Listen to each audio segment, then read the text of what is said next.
स्वामी जगाची माऊली, स्वामी कृपेची साहुली, ऐसी निरंतर माया मी कुठे न पाहिली.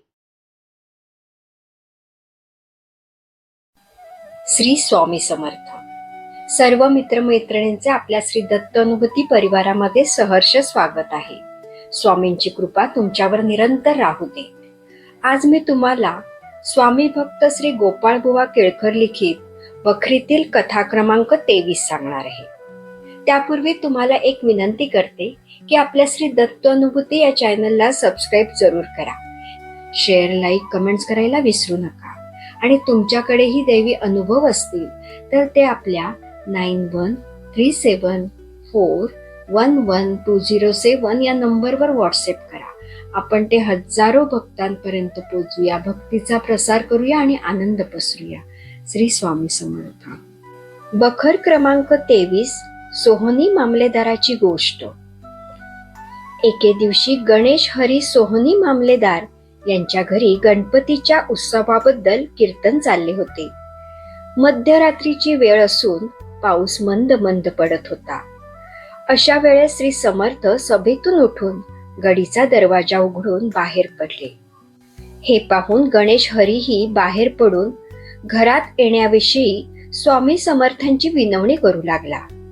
अनेक प्रकारे विनवण्या केल्या, पण महाराज घरात परत न जाता गणेश हरीस म्हणाले, तुझे घरी आम्हास विटाळ होतो, आम्ही येत नाही. असे म्हणून श्री स्वामी समर्थांनी जंगलाचा रस्ता धरला.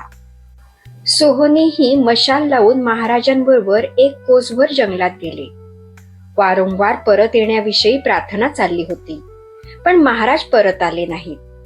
सोहनी यांची निराशा झाली. नंतर त्यांनी महाराजांना प्रश्न केला की पुन्हा केव्हा दर्शन द्याल. तेव्हा श्री स्वामी समर्थांनी उत्तर दिले, आंब्याच्या दिवसात येऊ. महाराजांजवळ एक मनुष्य ठेवून सोहनीही घरी परत आले. महाराजांनी सोहनी यांना तुझे घरी विटाळ होतो असे सांगितले. त्याचे कारण असे होते की सोहनी यांनी घरात एक बाई बाळगली होती. त्या बाईला सोडून द्यावे अशी महाराजांची इच्छा होती. सोहनी हे मोठे भक्तिमान होते, पण कामवासनेच्या झपाट्यातून कोण पार पडला आहे. श्री स्वामींची जोड करून त्या बाई सोडले असते म्हणजे सर्व ठीक झाले असते. पण मायेचा झपाटा मोठा विलक्षण.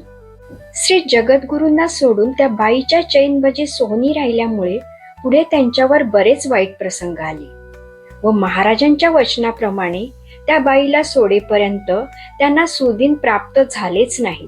ही गोष्ट घडल्यावर सन 1851-52 सालच्या सुमारास जिल्ह्याचे कलेक्टर मोहोळ तालुक्याच्या जमाबंदी झाले.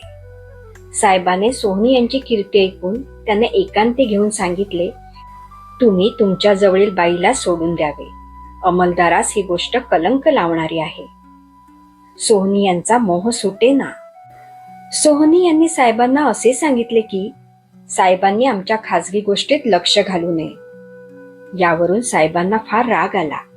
पुढे गणेश हरीवर फौजदारी खटले होऊन ते सेशन कमिट झाले, पण श्री समर्थ कृपेने ते सेशनात निर्दोषी ठरले. मात्र मामलत गेली. पुढे सोलापुरास येऊन बरेच दिवस घरी राहिले. पुढे आंब्यांचे दिवस आल्यावर श्री स्वामी दिगंबर रूपाने 2 आंबे घेऊन सोहनी यांच्याकडे आले. ते आंबे सोहनींच्या पदरात घालून तसेच नाहीसे झाले. सोहनी यांना महाराजांनी सांगितल्याप्रमाणे बाईला सोडल्यावर त्यांना पुन्हा बडोद्यास मामलतीची जागा मिळाली.